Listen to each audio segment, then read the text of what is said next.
দর্শক, রাকসু নির্বাচনের চূড়ান্ত প্রার্থী তালিকা ঘোষণা করা হবে আজ।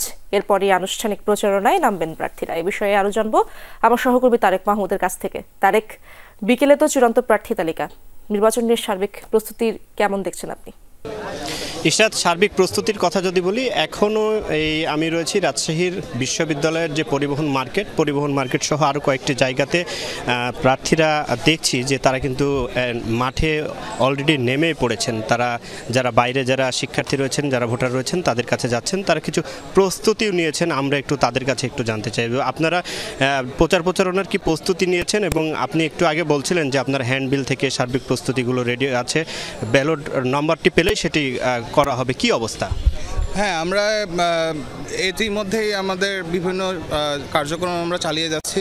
প্রতীকীভাবে মেসেজ দিচ্ছি যে আমরা সামনে যদি নির্বাচিত হই, তাহলে হই বা না হয় আমরা এই কাজগুলো করব, বা আমরা শিক্ষার্থীদের মানসিকতা পরিবর্তনটা আপাতত করছি আর কি, যে আমাদেরকে সবাইকে সচেতন হতে হবে। একই সাথে আমরা ইতিমধ্যে অনেকেই আমাদের ইশতেহার তৈরি করে ফেলেছি শিক্ষার্থীদের, সম্পূর্ণটা শিক্ষার্থীদের কাছ থেকে মতামত নিয়ে। হ্যাঁ, আর একটা কথা কি, আমরা তো এখানকার শিক্ষার্থী, আমরা কিন্তু জানি আমাদের সমস্যাগুলো।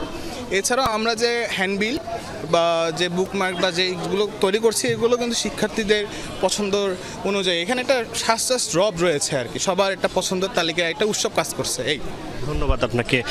ইশরাত শুনছিলেন, এবং আজকে বিকেল থেকেই আমি যতটুকু জানতে পেরেছি যে বিকেল থেকে যে প্রচারণার যে আনুষ্ঠানিক যে কার্যক্রম এবং শিক্ষার্থীরা তাদের যে ব্যালট নম্বরটি তার পাওয়ার পরে আসলে অনেকে প্রেসে যোগাযোগ করেছেন এবং ব্যালট নম্বরটি তারা তৈরি করেই তাদের যে হ্যান্ডবিল সেটি নিয়ে একদমই মাঠে নেমে পড়বেন। ইশরাত, ধন্যবাদ আপনাকে তারেক।